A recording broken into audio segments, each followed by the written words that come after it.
জান্নাতি মানুষদের আল্লাহ পাক কিছু গুণাবলী বর্ণনা করছেন। কোরআনে কারিমে অনেক জায়গায় অনেক সময় বেশি সংখ্যক সূরা মাআরিজে ওখানে 8টা বৈশিষ্ট্য বর্ণনা করছেন জান্নাতীদের, বেহেশতীদের। বেহেশতী যারা হবে তাদের কি বৈশিষ্ট্য থাকবে সূরা মাআরিজ, কিন্তু সেখানে খালি পুরুষদের কথাগুলো বলা হয়েছে, যে পুরুষকে অগ্রাধিকার দেওয়া হয়েছে। আর এ সূরা আহজাবে আবার জান্নাতি মানুষের আল্লাহ পাক কিছু গুণাবলী বর্ণনা করছেন, সেখানে নারী পুরুষ উভয়দেরকে আল্লাহ পাক সংযোজন করেছেন। এবং এই গুণাবলী যদি কোনো পুরুষের থাকে এবং নারীদের থাকে, আল্লাহ পাক বলছেন তাদের জন্য আমার ক্ষমা এবং তাদের জন্য বিশাল বড় পুরস্কার। জোরে বলি সুবহানাল্লাহ। এই আজরানা আউসিমা দ্বারা বলছেন কি বিশাল বড় পুরস্কার। এই বিশাল বড় পুরস্কারের সফলতা হচ্ছে মানুষের সবচেয়ে বড় সফলতা জান্নাতে, যে আখিরাতে সেটা হচ্ছে জান্নাত পাওয়া। আর যাহা কিছু আছে এ দুনিয়ার সফলতা ক্ষণস্থায়ী, কিন্তু আখিরাতের সফলতা কেউ যদি একবার জান্নাতি হয়ে যায় তাহলে এই জান্নাতে ঢুকলে আর খালিদিনা ফিহা, তারা কোনো দিনও আর জান্নাত থেকে বের হবে না। জোরে বলি সুবহানাল্লাহ। যে ইদ্রিস আলাইহিস সালাম তো জিন্দা জান্নাতে ঢুকছে, এ যাবত বাইরে হয় নাই। জোরে বলি সুবহানাল্লাহ। তাহলে জান্নাতে যদি কেউ একবার ঢোকে তারা আর বের হবে না, তারা চিরস্থায়ী থাকবে। তবে জাহান্নামে ঢোকার পর কেউ দুনিয়াতে শাস্তি ভোগ করার তার গোনা পরিমাণ শাস্তি ভোগ করার পর হাদিস শরীফে আহলে সুন্নাত ওয়াল জামাতের অভিমত আল্লাহ পাক তাকেও জান্নাত দিতে, কিন্তু জান্নাতে যে একবার যাবে সে আর বের হবে না। সেই জান্নাতীদের আল্লাহ পাক গুণাবলী বর্ণনা করছেন। 1 নম্বর গুণ হচ্ছে ইন্নাল মুসলিমিনা ওয়াল মুসলিমাত, তারা 1 নম্বর হবে মুসলমান পুরুষ এবং মুসলমান নারী। জোরে বলি সুবহানাল্লাহ। তাহলে মুসলমান কিভাবে হওয়া যায়? মুসলমান পুরুষ এবং মুসলমান নারীর কথা বলছেন, এরা কি হবে? জান্নাতি হবে। 1 নম্বর গুণ শুধু এইটাই। 1 নম্বর আল্লাহ পাক উল্লেখ করেছেন, যেহেতু মুসলমান হওয়া সবচেয়ে বড় কঠিন, আজকে সব হওয়া সহজ হয়ে যায়। দেখা যায় ডাক্তার চেম্বার দিছে, ঔষধ বিক্রি করতে করতে ইনজেকশন দিতে দিতে ডাক্তার, অথচ এমবিবিএস পাস করলে ক্লাস 8 পাস হয়। এক ডাক্তার স্যার বলছিলেন এমবিবিএস পাস করার পর ক্লাস 8, এরপরে 9-এ যা যেমন বিজ্ঞান হয়, সায়েন্স হয়, কমার্স হয়, আর্টস হয়, যারা লেখাপড়া করছেন এরকম এমবিবিএস পাস করার পর এফসিভিএস এর যাইয়া অনেক সময় চক্ষু বিশেষজ্ঞ, হার্ট বিশেষজ্ঞ, আবার ইউরোলজি, নিউরোলজি, এরকম 10-15টা বিভাগ যেগুলোর নাম আমরা জানি না, এইটার উপর গবেষণা করতে করতে তার জিন্দিগি এত শেষ হয়েছে তাও ওই বিষয়ে জানে না। এরকম বক্তা দেখা গেল জীবনে মাদ্রাসার বারান্দায় ঘটে নেই, বক্তার সাথে ঘুরতে ঘুরতে দেখা গেল বলে আজ তুই একটু কথা বলতো, এই কথা বলতে বলতে এখন বক্তা, কটকটি বেচাইতে বেচাইতে দেখা যাচ্ছে বক্তা হয়ে গেছে। এরকম দৃষ্টান্ত আছে। কটকটি বেচায় না এক সময় এরকম ভাঙ্গাচুরা, এই ওয়াজ ছাড়ি দিয়ে শুনতে শুনতে নিজে বক্তা হয়ে গেছে।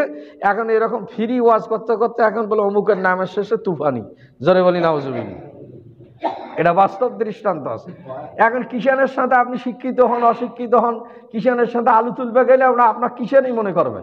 এখন আপনি যেহেতু তার সাথে গেছেন আপনিও কিষান, তাহলে কিষানের সাথে গেলে কিষান হওয়া যায়, বক্তার সাথে গেলে বক্তা হওয়া যায়, ডাক্তারের সাথে ঘুরলে ডাক্তার হওয়া যায়। এরকম দেখা যাচ্ছে যে পেশায় যান এরকম দেখা যাচ্ছে সেটা হওয়া সহজ, কিন্তু মুসলমান হওয়া সহজ না। আল্লাহ বলছেন ইয়া আইয়ুহাল্লাযীনা আমানু, ইয়া আইয়ুহাল্লাযীনা আমানুত্তাকুল্লাহা হাক্কা তুকাতিহি ওয়া লা তামুতুন্না ইল্লা ওয়া আনতুম মুসলিমুন। হে ঈমানদারগণ, তোমরা আল্লাহ রাব্বুল আলামিনকে ভয় করো, আর ভয় করার মতো ভয় করো। ওয়া লা তামুতুন্না ইল্লা ওয়া আনতুম মুসলিমুন, মুসলমান না হওয়া পর্যন্ত তোমরা মৃত্যুবরণ করিও না। মুসলমান কাকে বলে? এ মুসলমান শব্দের অর্থ হচ্ছে আত্মসমর্পণকারী। আল্লাহ রাব্বুল আলামিনের সমস্ত আনুগত্য নির্বিঘ্নে সে মানি নেবে, নিষিদ্ধ কার্যাবলীর থেকে বিরত থাকবে। এই জন্য 1 নম্বর গুণটাই বলছেন তারা মুসলমান পুরুষ হবে এবং মুসলমান নারী হবে। একটা খালি যদি কি থাকে, গুণাবলী থাকে, তাকে কিন্তু প্রকৃত মুসলমান বলা হয় না। এই জন্য মুসলমানের সঙ্গে আল্লাহ রাব্বুল আলামিন পরবর্তী গুণাবলী এগুলো লাগায়া দিয়েছেন। 2 নম্বর বলছেন ওয়াল মুমিনিনা ওয়াল মুমিনাত, তারা বিশ্বাসী পুরুষ হবে এবং বিশ্বাসী নারী হবে। জোরে বলি সুবহানাল্লাহ। এই বিশ্বাস ইমানের মৌলিক বিশ্বাস, এই 7টি বিষয়ের উপর বিশ্বাস স্থাপন। তার মধ্যে বিনা দলিলে আল্লাহ এক, জোরে বলি সুবহানাল্লাহ। না দেখিয়ে আল্লাহর প্রতি বিশ্বাস স্থাপন করা, এইটা হচ্ছে ইমানের মূল শাখা। আল্লাহকে কেউ দেখেনি, চর্মচক্ষে আল্লাহকে দেখা সম্ভব নয়। আল্লাহ রসুল আল্লাহকে দেখার জন্য গেছিলেন, তার সঙ্গে কথোপকথন করেছেন। দেখার হাদিসও আছে, না দেখারও হাদিস আছে। দেখার হাদিসেই বেশি প্রাধান্য। রাআইতু রব্বি ওয়া আজ্জা ওয়া জাল্লা, মুসলিম শরীফের সহিহ হাদিস। আল্লাহ নবী বলছেন, আমার মহিয়ান গরিয়ান আল্লাহকে আমি দেখেছি, জোরে বলি সুবহানাল্লাহ।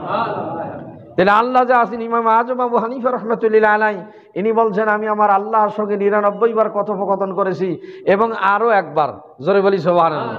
তাহলে আল্লাহকে যদি দেখা না যায়, ইমাম আজম আবু হানিফা রাহমাতুল্লাহি আলাইহি তার সঙ্গে কিভাবে কথোপকথন করলেন? তবে জিন্দা অবস্থায় নয়, এরকম চর্মচক্ষে নয়, তিনি নামাজের মধ্যে, কিংবা দেখা যাচ্ছে তিনি ঘুমের মধ্যে, স্বপ্নে আল্লাহর সঙ্গে ফিকহে আকবর কিতাবে বলছেন, আমি আমার আল্লাহকে 100 বার, 99 বার এবং আরো একবার দেখেছি, 100 বার আল্লাহকে দেখেছেন।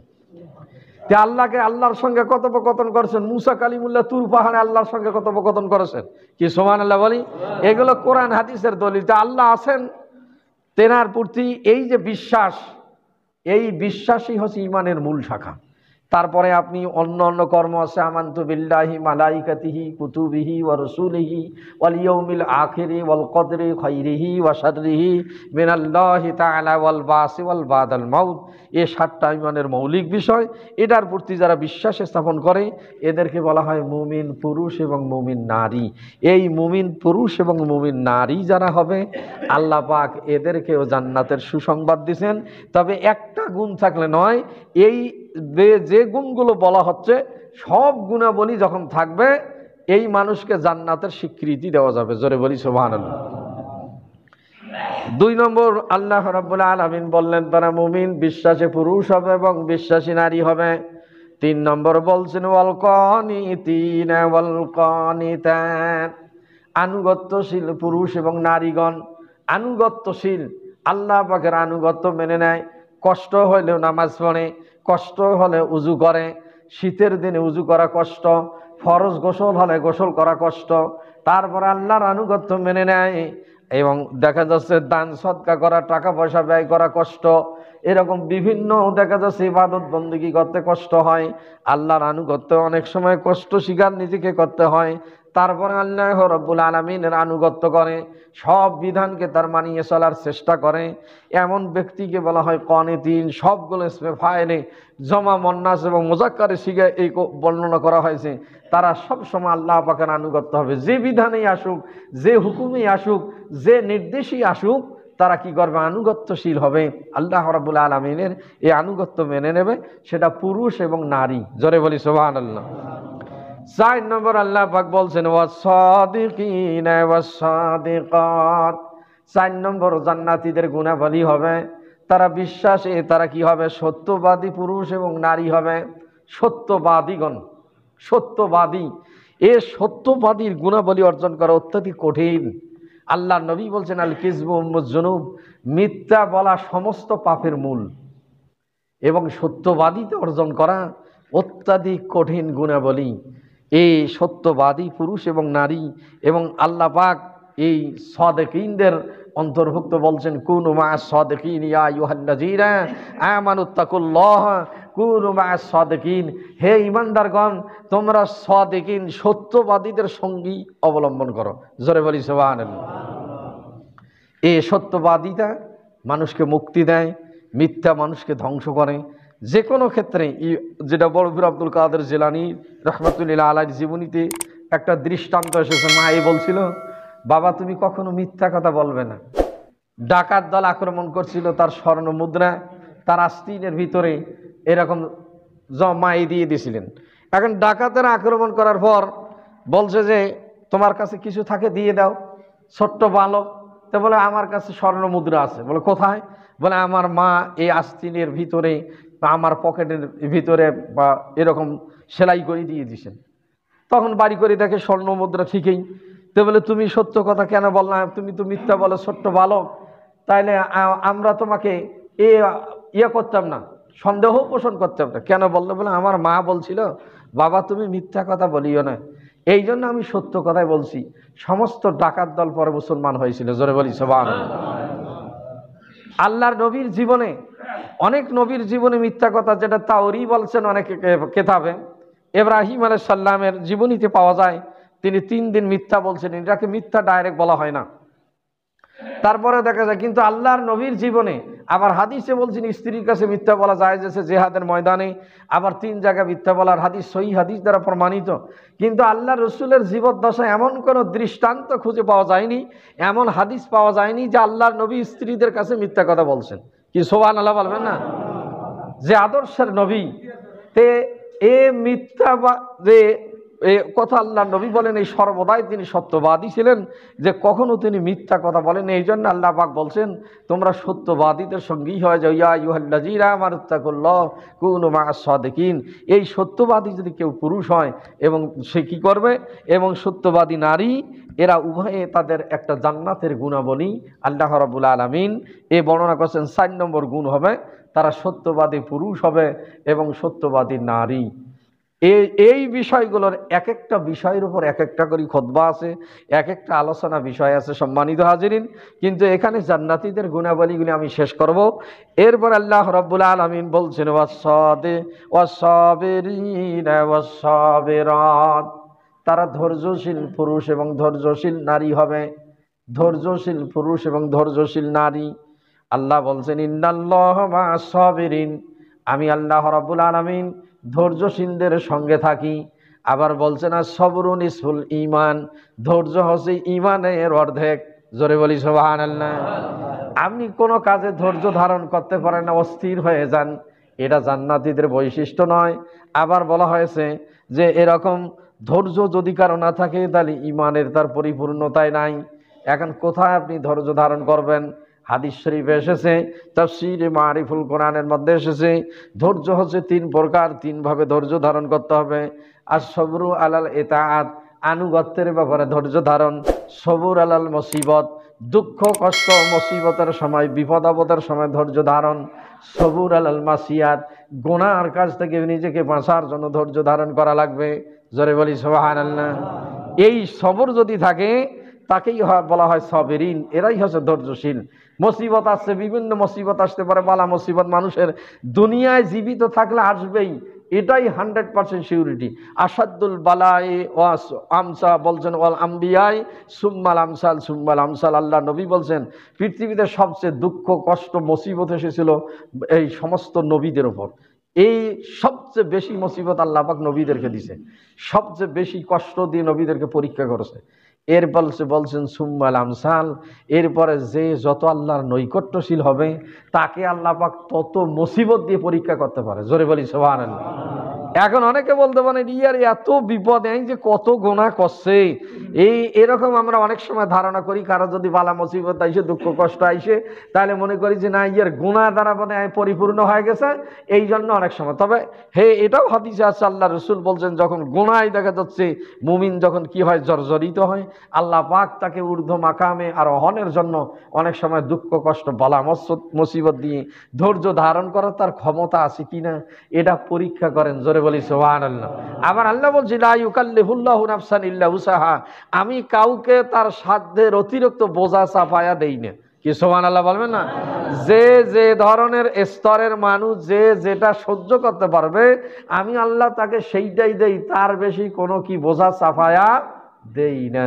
তাহলে আপনি ধৈর্য ধরবেন না। এখন আনুগত্যের ব্যাপারে ধৈর্য, আল্লাহর আনুগত্য করতে হবে, নেতার আনুগত্য, ইসলামী স্টেট যদি হয়, ইসলামী রাষ্ট্রের প্রধান হয়, তার আনুগত্য করতে হবে। আবার আল্লাহ বলছেন ইয়া আইয়ুহাল্লাযীনা আমানুত্তাকুল্লাহ আমানু ইয়া আইয়ুহাল্লাযীনা আমানু আতিউল্লাহ ওয়া আতিউর রাসূলা ওয়া উলিল আমরি মিনকুম। আল্লাহ পাক বলছেন তোমরা আল্লাহর আনুগত্য করো, আমার রসুলের আনুগত্য করো। ওয়া উলিল আমরি মিনকুম, এই উলিল আমরে বলতে ইসলামী রাষ্ট্রের নেতা, উলিল আমর বলতে যেখানে যিনি দায়িত্বে থাকেন তার আনুগত্য। যদি আপনি কোনো হেডমাস্টার হন, আপনার আনুগত্যে যারা থাকবে, বা সহকারী শিক্ষক থাকেন, সেখানে হেডমাস্টার প্রিন্সিপালের আনুগত্য করা। যখন নামাজে থাকবেন ইমামের আনুগত্য করা। যদি ইমামের আনুগত্য না করি, কেন আমি একলা একলা নামাজ পড়বো, ইমাম যা করে করবে, কি নামাজ হবে? তাহলে সর্বক্ষেত্রে যে জায়গায় যার আনুগত্যের প্রয়োজন, এখানে বলা হয়েছে উলিল আমরে মিনকুম, সেখানে তার আনুগত্য যদি আপনার না থাকে, তাহলে দেখা যাবে আপনার আনুগত্য আপনি হীন। তাহলে এই আনুগত্যের ব্যাপারে ধৈর্য ধারণ করতে হবে, বালা মুসিবতের ক্ষেত্রে ধৈর্য ধারণ করতে হবে, গোনার কাজ থেকে ধৈর্য ধারণ করতে হবে। গোনার কাজ নফস চায়, শয়তান অসহসা দিয়ে গোনার কাজে লিপ্ত চায়, করাইতে চায়, কিন্তু আপনাকে সেখানে ধৈর্য ধারণ করতে হবে যে এটা আমি না করি পারি কিনা, এটা যদি না করি তাহলে আমার জন্য কষ্ট হবে, তারপরে সেটাকে মেনে নেওয়া। এই ধৈর্যশীল পুরুষ এবং নারী যদি হয়, এরা হবে জান্নাতীদের একটা গুণাবলী। জোরে বলি সুবহানাল্লাহ। এরপর আল্লাহ রাব্বুল আলামিন বলছেন ওয়াল খাশিঈনা ওয়াল খাশিআত, অনুগত পুরুষগণ এবং নারীগণ। এখানে আবার অনুগতের ব্যাপারে বিনয় নম্রতা অবলম্বনকারী, খাশিঈন শব্দের অর্থ আবার বলা হয় যে যারা বিনয় নম্রতা অবলম্বন করে, নম্র স্বভাবের অধিকারী হয়। নামাজের ক্ষেত্রে খাশিঈন শব্দ ব্যবহার করছেন, ক্বাদ আফলাহাল মুমিনুনা আল্লাযীনা হুম ফি সালাতিহিম খাশিউন। নামাজের ক্ষেত্রে যেমন বলছি যারা ধীর স্থিরতার সঙ্গে নামাজ পড়ে, বিনয় নম্রতার সঙ্গে নামাজ পড়ে, সঠিকভাবে রুকু সেজদা করে, এই সমস্ত নামাজিরা কি হবে? আল্লাহর দরবারে সফল কাম হবে। জোরে বলি সুবহানাল্লাহ। এখানে আনুগত্যের কথা বলা হয়েছে। অনুগত যারা হয়, বিনয় নম্রতা অবলম্বন করে। বিনয় নম্রতা সমস্ত আম্বিয়া আলাইহিস সালামের গুণ ছিল। তারা উগ্রভাষী ছিল না, কর্কশভাষী ছিল না, অশ্লীল ভাষা প্রয়োগকারী তারা ছিল না। বিনয় নম্রতার সঙ্গে তারা চলতেন। হাঁটার সময় দাম্ভিকতা প্রদর্শন করতো না, অহংকার প্রদর্শন করতো না। ওয়ালা তামশি ফিল আরদি মারাহা, আল্লাহ রাব্বুল আলামিন বলছেন তুমি যখন জমিনে চলাফেরা করবে তুমি দম্ভ ভরে চলো না, অহংকারী প্রদর্শন করে তুমি চলো না, দাম্ভিকতা প্রদর্শন করো না। তোমার বিনয় নম্রতা, তোমার কথাবার্তা, তোমার চাল চলন, সর্বক্ষেত্রে তুমি কি করবে? বিনয় নম্রতা অবলম্বন করবে। এ খাশিঈন দ্বারা বিনয় নম্রতার কথা বুঝাইছেন, আনুগত্যের কথা বুঝাইছেন। এই আনুগত্য যারা করবে, অনুগত যারা হবে, বিনয় নম্রতা অবলম্বনকারী যারা পুরুষ হবে, যারা নারী হবে, আল্লাহ রাব্বুল আলামিন 6 নম্বর জান্নাতীদের গুণাবলী বর্ণনা করেছেন। এরপরে আল্লাহ রাব্বুল আলামিন বলছেন ওয়াল মুতাসাদ্দিকিনা ওয়াল মুতাসাদ্দিকাত, আর জান্নাতি পুরুষ এবং নারীদের আর গুণাবলী হবে, এরা হবে দানকারী। জোরে বলি সুবহানাল্লাহ। দানকারীর গুণাবলী তার থাকা লাগবে। মানুষ অনেক কিছু চাইতে পারে। সূরা মারিজের মধ্যে বলছেন, সূরা জারিয়াতের মধ্যে বলছেন ওয়াফি আমওয়ালিহিম হাক্কুল লিসাইলি ওয়াল মাহরুম, তোমার সম্পদের মধ্যে সাইল এবং মাহরুম যারা আছে এদের হক আছে। তুমি যদি এই সাইল এবং মাহরুম যারা আছে তাদের হক যদি আদায় করো তোমার সম্পদ থেকে, তাহলে এই সম্পদের হক আদায় হবে। সাইল ওয়াল মাহরুম দ্বারা বোঝানো হয়েছে যাদেরকে আল্লাহ রাব্বুল আলামিন সম্পদ দিয়েছেন। এখানে ব্যাখ্যায় বলা হয়েছে বিভিন্ন আয়াতের ব্যাখ্যা দ্বারা, কোরআনের এক আয়াত দ্বারা আর এক আয়াতের ব্যাখ্যা হয়। যদি হজ ফরজ হয় হজ করবে, জাকাত ফরজ প্রত্যেক বছরে জাকাত দিবে, জীবনে একবার হজ ফরজ সে হজ করবে, যেখানে দান সদকা করার দরকার সেখানে দান সদকা করবে।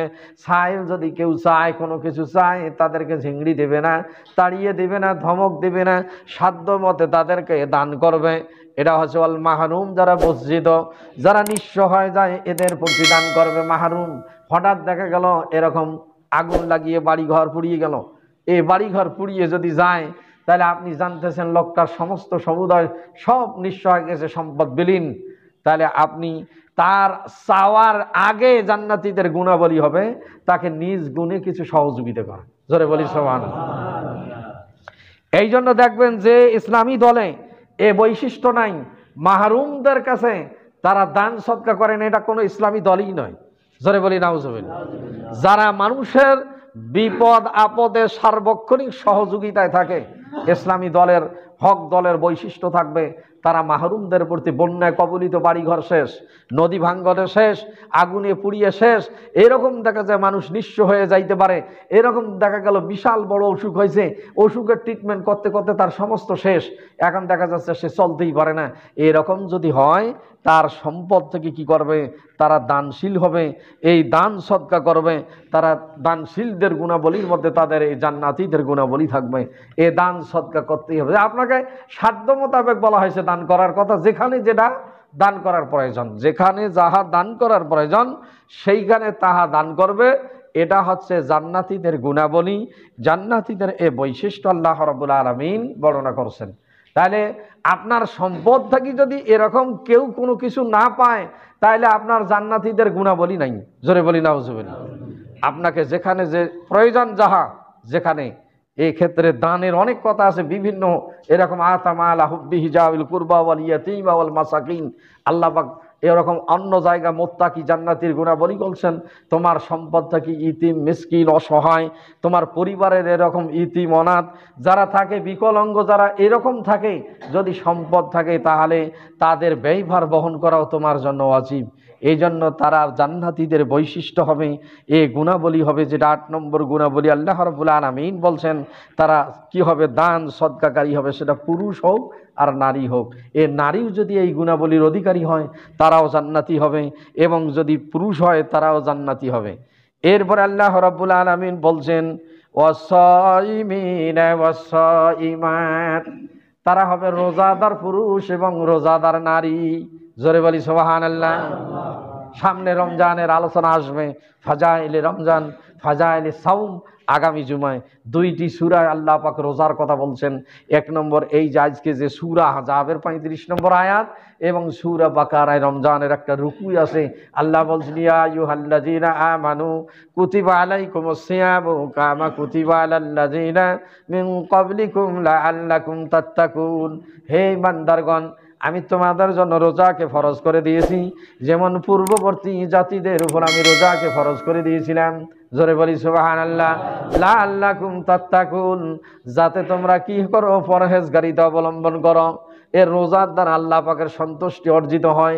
অসংখ্য হাদিস আছে। সামনে ফাজাইলে রমজান আসতেছে, রমজান মাসে শুধু অনেক রমজানেরই আলোচনা হয়ে থাকে। সম্মানিত হাজিরিন, এই জন্য মনে মনে প্রস্তুতি গ্রহণ করা, ফরজ রোজার জন্য প্রস্তুতি গ্রহণ করা। ওয়া সাইমিনা ওয়া সাইমাত, নফল রোজা যদি নাও রাখে কেউ তাহলে তার ব্যাপারে জিজ্ঞাসিত হবে না, কিন্তু ফরজ রোজা যদি ছেড়ে দেয় তাহলে তার জান্নাতীদের গুণাবলী নাই। তারপরে ফরজ রোজার পরে নফল রোজার প্রতি আগ্রহ প্রকাশ করে, এটাও জান্নাতীদের গুণাবলী। সমস্ত আম্বিয়া আলাইহিস সালাম বেশি বেশি রোজা রাখতেন। জোরে বলি সুবহানাল্লাহ। দাউদ আলাইহিস সালাম একদিন রোজা রাখতেন, একদিন ইফতার করতেন। আবার আখিরি নবী দেখা যায় এই শাবান মাসে অধিক সংখ্যক রোজা রাখতেন। সাহাবা আজমাইন বলছেন যে এত বেশি রোজা রাখতেন, মনে হয় তিনি আর রোজা ভাঙবেন না। আবার তিনি বলছেন এত বেশি শাবান মাসে তোমরা রোজা করিও না, যাতে রমজানের প্রস্তুতিতে তোমার শরীরের ঘাটতি হয়ে যায়, ফরজ রোজা কারো করতে কষ্ট হয়ে যায়, এমন তুমি করিও না। আবার আল্লাহর নবী মাসে 3 দিন রোজা রেখেছেন, এরকম বৃহস্পতিবার সোমবার রোজা রেখেছেন। অনেক সময় সমস্ত আম্বিয়া আলাইহিস সালাম বেশি বেশি নফল রোজা রেখেছেন। এই জন্য রোজার দ্বারা রুহানি শক্তি মানুষের বাড়ে। জোরে বলি সুবহানাল্লাহ। রোজার দ্বারা রুহানি শক্তি বাড়ে। শারীরিক শক্তি যদি মানুষের কিছু দুর্বলতা আসে, তারপরে দেখা যায় রুহানি শক্তি আল্লাহ রাব্বুল আলামিন বাড়েন। এবং রোজাদারদের বৈশিষ্ট্য হচ্ছে আল্লাহর গুণে গুণান্বিত হন। রোজাদারের বৈশিষ্ট্য, রোজাদারদের জন্য আলাদা অনেক ফজিলতের কথা আল্লাহ নবী বলছেন, সামনে আমাদের আলোচনা হবে।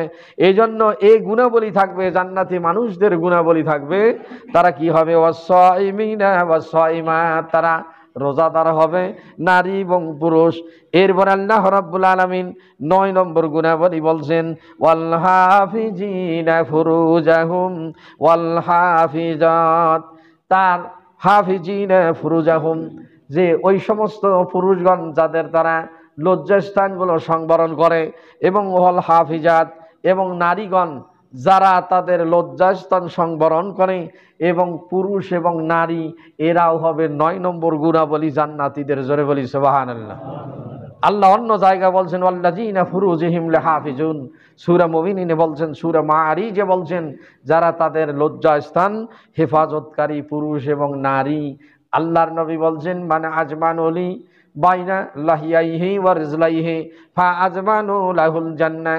আল্লাহ রসুল বলছেন যে ব্যক্তি 2টি জিনিসের জন্য আমার কাছে জামিনদার হবে, আমি রসুল ওই ব্যক্তির জন্য জান্নাতের জামিনদার হব। জোরে বলি সুবহানাল্লাহ। এই 2টি জিনিস হচ্ছে লাহিয়াইহি ওয়া রিজলাইহি। বলছেন 2 সোয়ালের 2 গালের মধ্যবর্তী জায়গা, 2 সোয়াল, এটাকে আরবিতে বলা হয়েছে লেহিয়াই, এর মাঝে মানে জিহ্বাকে যে ব্যক্তি সংবরণ করবে, আর লজ্জাস্থান দুই পায়ের মধ্যবর্তী জায়গায়, আল্লাহ নবী বলছেন এই দুইটি জিনিস যে ব্যক্তি সংবরণ করবে, আমি রাসূল তার জন্য জান্নাতের জামিনদার হব।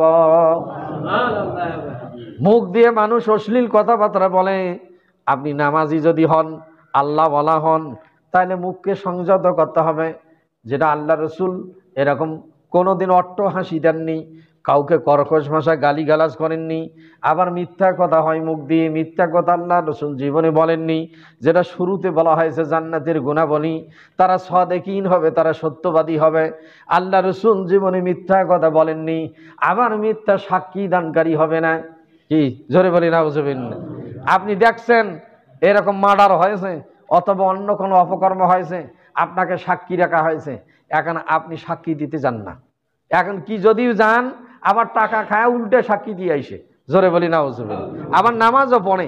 আবার এইরকম কোর্টে একদিন এক এক ম্যাজিস্ট্রেট একদিন আলোচনা করতেছেন যে এজলাসে দুই ব্যক্তি দাঁড়াইছেন, দুইজনে হাজি এবং তারা দুইজনই নামাজি, একজন আরেকজনের বিপক্ষে সাক্ষী দিচ্ছেন। তাহলে এখন ইনি কার সাক্ষীটা গ্রহণ করবেন? দুইজনের চেহারা সুরাতে বোঝা যাচ্ছে দুইজনে নামাজি, একজন দিচ্ছে সাক্ষী এক বিপরীত, আর একজন দিচ্ছে বিপরীত। তাদের দুইজনে নামাজি, দুইজনের চরিত্রবান মনে হচ্ছে। তাহলে এখন ম্যাজিস্ট্রেট বিপক্ষে পড়ে কথাবার্তায় কথোপকথন হচ্ছে। সেই সময় তখন বিচারক হিমশিম খাওয়া যায় যে কার পক্ষে তিনি রায় দিবেন। জোরে বলি না বুঝবেন? তাহলে আজকে এই মিথ্যা সাক্ষীর জন্য আল্লামা সাঈদী দেখা গেল 12 বছর জেলখানায় থাকলেন, মিথ্যা সাক্ষী দিয়ে তারা পালাইলো, অথচ তার কোনো দৃষ্টান্ত পায় না। কতজনকে শহীদ করা হলো, কতজনকে মিথ্যা সাক্ষী দিয়ে জেলখানায় পুরানো হলো। এরকম অসংখ্য দৃষ্টান্ত আছে। আবার তারা নামাজও পড়ে, আবার দেখা যাচ্ছে তাদের দাড়ি টুপিও আছে, ইসলামের নিদর্শন আছে। কিন্তু আপনি মিথ্যা সাক্ষ্য দানকারী যদি হন, তাহলে আপনার জান্নাতের গুণাবলী নাই। জোরে বলি নাউজুবিল্লাহ। একটা দিক ভালো থাকবে, আরেক দিক খারাপ থাকবে, এটা জান্নাতীদের বৈশিষ্ট্য নয়। এই জন্য তারা মিথ্যা সাক্ষ্যদানকারী হবে না, মিথ্যা কথাবার্তাকারী হবে না, অশ্লীল ভাষা প্রয়োগকারী হবে না। তাহলে জবানকে যে ব্যক্তি সংযত করবে, আল্লাহ নবী বলছেন, আর রেজলাই হে, তার যৌন অঙ্গকে যদি সংযত করে। আপনার বিবাহ করা ইসলামের 4টি বিধান দিয়েছেন। ইসলাম আবার একাধিক বিবাহ যে করবেন এটা নির্বিঘ্নে বলা হয়নি। আল্লাহ পাক এই অনুমতি দেয়নি যে পাইকারি হারে 4টে করে বিয়ে করো। সবাই এই কথা আমাদের বাংলাদেশে বলা হয়নি, সারা আন্তর্জাতিক ক্ষেত্রে বলা হয়নি। তবে আল্লাহ পাক এ কারণে অনুমতি দিয়েছেন, কিয়ামতের আগে নারীর সংখ্যা বৃদ্ধি পাবে। আবার আজকে আফগানিস্তানে দেখা যাচ্ছে পুরুষের সংখ্যা কমে গেছে, আজকে ইরাকে পুরুষের সংখ্যা কমে গেছে। আবার দেখা যাচ্ছে অনেক জায়গায় 2টা করে বিবাহ করা আইন পাশ করে দিয়েছে, না হলে কোনো নারীর জীবনে বিবাহের স্বাদই সে পাবে না। এই জন্য কিয়ামত পর্যন্ত যে কোরআন থাকবে, আল্লাহ পাক তো মহাজ্ঞানী, তিনি কিয়ামত পর্যন্ত কি হবে ওটা সব কিছু করিয়েই সব লিখে ফেলছেন। জোরে বলি সুবহানাল্লাহ। কিন্তু নির্বিঘ্নে বলে নেই, ফানকিহু মা তাবা লাকুম মিনান নিসাই মাসনা সুলাসা ওয়া রুবা। আল্লাহ বলছেন তোমার কি হয় পছন্দ মতো 2, 3, 4 জন পর্যন্ত বিবাহ করো। ওয়াইন খিফতুম আল্লাহ তাআদিলু ফাওয়াহিদাতান। কিন্তু এই জন্য নয়, তুমি যদি ন্যায় বিচার করতে না পারো, ইনসাফ করতে না পারো, মোহর দিতে না পারো, শারীরিক তোমার ফিটনেস না থাকে, আর্থিক ফিটনেস না থাকে, তোমার জন্য 4টে বিবাহের প্রয়োজন নাই। এই জন্য সর্বক্ষেত্রে কিন্তু আপনার শারীরিক ফিটনেস আছে, আর্থিক ফিটনেস আছে, ইসলাম অনুমতি দিয়েছে 2 জন বিবাহ করেন, 3 জন, তারপরেও জেনায় লিপ্ত হন না।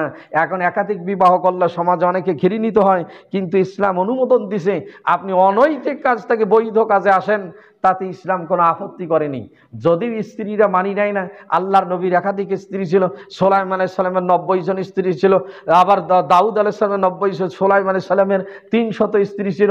আল্লাহর নবীর 11 জন ছিল, 14 জন ছিল। আমাদের জন্য বৈধ নয়, এটা নবীদের জন্য খাস, আমাদের জন্য সর্বোচ্চ 4 জন।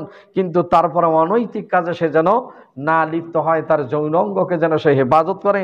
এই যদি হয়, আল্লাহর নবী বলছেন তারা জান্নাতি মানুষ, এবং তাদের 9 নম্বর গুণাবলী হচ্ছে তারা হেফাজতকারী হবে। এরপর আল্লাহ রাব্বুল আলামিন 10 নম্বর গুণাবলী বলছেন, ওয়াযাকিরিনাল্লাহা কাসীরান ওয়াযাকিরাত। বলছেন 10 নম্বর গুণাবলী হবে তারা কি হবে? জাকিরিন আল্লাহ, আল্লাহর স্মরণকারী হবে, আল্লাহর জিকিরকারী হবে। কাসীরান, অধিক পরিমাণে। জোরে বলি সুবহানাল্লাহ। জিকিরের এখানে বলছেন কাসীরান, অধিক পরিমাণে জিকির। আল্লাহ রাব্বুল আলামিনের অধিক দ্বারা জিকিরকারী হবে। আর জিকরু শব্দের অর্থ স্মরণ করা। আল্লাহকে আপনি সার্বক্ষণিক স্মরণ করবেন। মুখের তাসবিহকেও জিকির বলা হয়েছে। সুবহানাল্লাহ, আলহামদুলিল্লাহ, আল্লাহু আকবার বলবেন, এগুলো জিকির। আবার আহাব্বুল কালামে আরবাঈন, আল্লাহর নবী বলছেন 4টি বাক্য আল্লাহর কাছে সবচেয়ে প্রিয়, সুবহানাল্লাহি আলহামদুলিল্লাহি ওয়ালা ইলাহা ইল্লাল্লাহু আল্লাহু আকবার। আপনি উঠতে বসতে খাইতে শুইতে সর্বসময় জবানে জারি রাখতে পারেন। আবার বুখারী শরীফের শেষ হাদিস আল্লাহর নবী বলছেন, হাবিবাতান ইলার রহমান সকিলাতান আলাল মিজান খফিফাতান আলাল লিসান সুবহানাল্লাহি ওয়া বিহামদিহি সুবহানাল্লাহিল আযীম। বুখারীর সর্বশেষ হাদিস আল্লাহর নবী বলছেন, আল্লাহর কাছে 2টি বাক্য অতি প্রিয়, জবানে উচ্চারণ করা সহজ, নেকির পাল্লা পরিপূর্ণ করে, সুবহানাল্লাহি ওয়া বিহামদিহি সুবহানাল্লাহিল আযীম। আল্লাহ রসুল বলছেন, যে ব্যক্তি দিনে 100 বার যদি তাসবিহ পাঠ করে, যদি সমুদ্রের ফেনার পরিমাণও গুনাহ করে, জিনে যে কোনো সময় যদি এই তাসবিহ সে পাঠ করে, আল্লাহ পাক তার সব গুনাহগুলো মুছিয়ে দেয়। জোরে বলি সুবহানাল্লাহ। আপনি যে কোনো তাসবিহ মুখে উচ্চারণ করার অভ্যস্ত হয়ে যান, এটা হচ্ছে জাকিরিনদের বৈশিষ্ট্য। খালি জিকিরের 5টা অর্থ আছে। কোরআন তেলাওয়াত আছে, আফজালু জিকরি তেলাওয়াতিল কোরআন। জিকির হচ্ছে সর্বোৎকৃষ্ট জিকির আল্লাহ পাকের কোরআন তেলাওয়াত করা। যদি অর্থ না বুঝিও পড়েন তাও এটা জিকির, কিন্তু অর্থ বুঝি আশরাফ আলী থানভী রহমাতুল্লাহ আলাইহি বলছেন, অর্থ বুঝিয়ে কোরআন পড়া এটা হচ্ছে উৎকৃষ্ট জিকির। জোরে বলি সুবহানাল্লাহ। এই যে এখানে জান্নাতীদের গুণাবলী আছে, আপনি অর্থ যদি না বোঝেন তাহলে কি আপনি বুঝবেন? এখন বাংলা দিয়ে অর্থ দেওয়া আছে, আপনি সেখানে অর্থ, যারা আরবি অর্থ বুঝেন না, বাংলা দিয়ে অর্থ পড়লেও বুঝবেন যে আল্লাহ পাক কোরআনে কি বলছেন। অন্তত জীবনে দেখেন, একবার একটা করে সূরা দেখেন, কোনো আয়াত দেখেন, জীবনে একটা করে আয়াত পড়ি দেখেন, যে বাংলাও যদি আপনি পড়তে পারেন যে এর ভিতরটা কি আছে, আল্লাহ পাক কেন এই কোরআন অবতীর্ণ করেছেন, এখানে কি লেখা আছে। আপনি আরবি পড়তে পারেন না, বাংলা আছে, আপনার বাংলা দিয়ে আরবি উচ্চারণ দেওয়া আছে, আবার ট্রান্সলেট দেওয়া আছে। যারা ইংলিশ পড়তে পারেন ইংলিশ পড়বেন, অনেকটা এরকম নালে 108টা ভাষায় ট্রান্সলেট করা আছে কোরআনের। এইরকম যে আন্তর্জাতিক ভাষাগুলো, বাংলা, ইংরেজি, উর্দু, ফার্সি, চাইনিজ, জাপানিজ, অসংখ্য ভাষায়, যারা যে ভাষা বেশি পারদর্শী সেই ভাষায় দেখেন যে তাতে কোরআনের ভিতরে কি আছে আপনি দেখেন। আবার কোরআন এই জিকিরের অর্থ একটা কোরআন দেওয়া হয়েছে। আল্লাহ বলছেন, ওয়ামান আরাদা আন যিকরি ফাইন্না লাহু মাঈশাতান দনকা ওয়া নাহশুরুহু ইয়াউমাল কিয়ামাতি আমা। আল্লাহ রাব্বুল আলামিন বলছেন, ওয়ামান আরাদা আন যিকরি, যারা আমার জিকির থেকে গাফিল হবে, স্মরণ বিমুখ হবে, মুখ ফিরিয়ে নেবে, আমার কোরআন থেকে যারা মুখ ফিরিয়ে নেবে, ওয়ামান আরাদা আন যিকরি ফাইন্না লাহু মাঈশাতান দনকা, আমি দুনিয়ায় তাদের রিজিক কি করব, সংকীর্ণ করব। ওয়া নাহশুরুহু ইয়াউমাল কিয়ামাতি আমা, কিয়ামতের দিন আমি তাদেরকে অন্ধ করে তুলব। জোরে বলি নাউজুবিল্লাহ।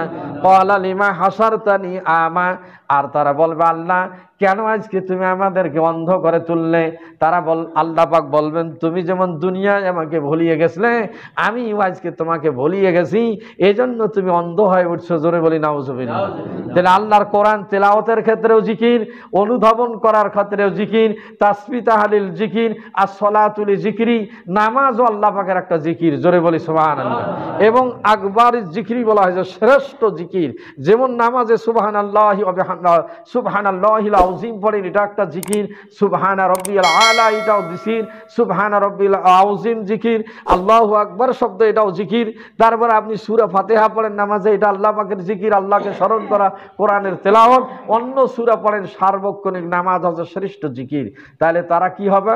এখানে সলাতের কথা কিন্তু আসেনি, অন্য জায়গায় নামাজিদের কথা বলছেন। জান্নাত সূরা মাআরিজে বলছেন, ওয়াল মুসাল্লিউনা দাঈমুন, তারা কি হবে? সার্বক্ষণিক নামাজি হবে। জান্নাতীদের গুণাবলী হবে, তারা খালি শুক্রবারের নামাজি হবে না, ঈদের দিনের নামাজি হবে না, মানুষ দেখানো নামাজি হবে না, নির্বাচনের নামাজি হবে না, সন্দিক দেখা নামাজি হবে না, সর্বক্ষেত্রে তারা নামাজ পড়বে। জুবান নামাজ পড়বে, ঈদের নামাজ পড়বে, 5 ওয়াক্ত পড়বে, প্রয়োজনে তাহাজ্জুদ পড়বে, চাশ পড়বে, ইশরাক পড়বে, আউয়াবিন পড়বে। এটা জান্নাতীদের বৈশিষ্ট্য। খালি ফরজ নামাজ দিয়ে অনেক সময় আল্লাহর কাছে নাজাত পাওয়া নাও যাইতে পারে। আল্লাহ রাসূল অসংখ্য নামাজ পড়েছেন, তাহাজ্জুদ কাজা করেননি, তিনি অনেক সময় চাশ পড়েছেন, ইশরাক পড়েছেন, আউয়াবিন পড়েছেন। এই বৈশিষ্ট্যগুলো থাকবে, কিন্তু আপনার ফরজে নাই। খালি জুম্মার দিনে আইসেন, আর আইসেছে নামাজের মৌসুম, রোজা আসতেছে, এখন অনেক সময় সময় রোজা না গেলে নামাজ ধরেন, রোজা না গেলে আবার বিদায় হয়ে যান। এটা জান্নাতীদের বৈশিষ্ট্য না। জান্নাতীদের সূরা মারিজ 1 নম্বর বৈশিষ্ট্য বলা হয়েছে দাইমুন, তারা সার্বক্ষণিক নামাজে থাকবে।